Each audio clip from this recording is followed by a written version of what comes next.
Iran News Now. Recent Iran helicopter crash. The U.S. says Ebrahim Raisi has blood on his hands as his funeral procession begins.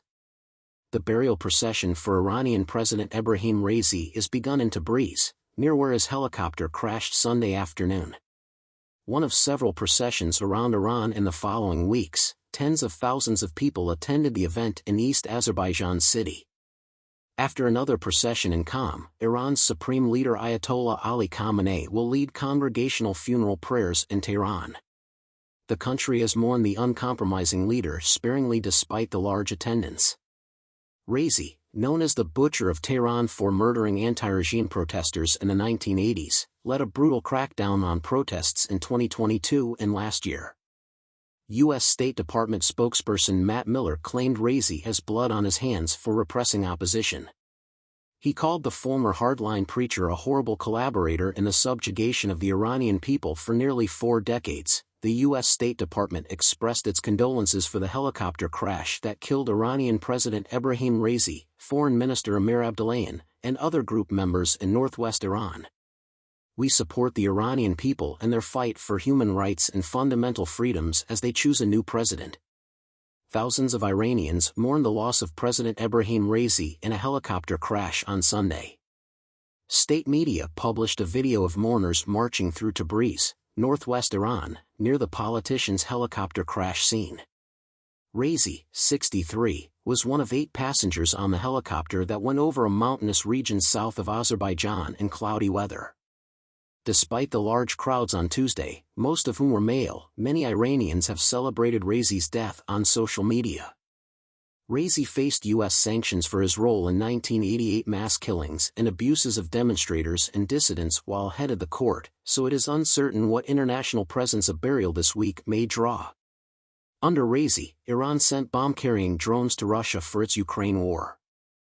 I don't feel comfortable conveying condolences when Iran is supplying drones that kill civilians in Ukraine, stated Lithuanian Foreign Minister Gabrielius Landsbergis on X. According to Iran International, the secretary of the Association of Exporters of Technical and Engineering Services claims the Iraqi government has not paid Iranian contractors over $1 billion. Bahman Salehi Javid also disclosed that the families of 7 Iranian engineers killed in 2015 ISIS attacks have not gotten the $9 million Iraqi law requires per fatality. On Tuesday, Russian President Vladimir Putin commended late Iranian President Ebrahim Raisi as a loyal partner who kept his promise and asked the parliament chairman to express his sympathies during memorial rituals.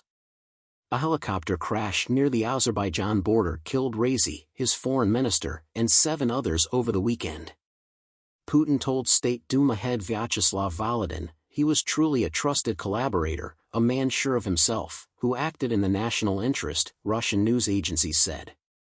It was always a pleasure to work with him because he kept his promise. You could be sure we followed an agreement, Putin stated. The Kremlin leader invited Volodin, who will attend funeral activities in Iran, to send words of our profound sympathies in connection with this tragedy. On Monday, Putin offered his condolences to interim Iranian President Mohammad Mokbar and the Iranian people. Russia has deepened political, trade, and military connections with Iran since the Ukraine war, which worries the U.S. and Israel. A helicopter crash killed Iranian President Ebrahim Raisi, a hardliner and prospective successor to Supreme Leader Ayatollah Ali Khamenei. On Sunday afternoon, the helicopter took off from the Khodafran Dam in East Azerbaijan, Iran. However, the helicopter crashed in a remote, hilly area of the Arisbaran forest near the Azerbaijan border in Varzakan. The chopper carried Raisi, Amir Abdullahian, and 6 others plus crew. Around 80 miles separate the helicopter crash site with the Khodafran Dam.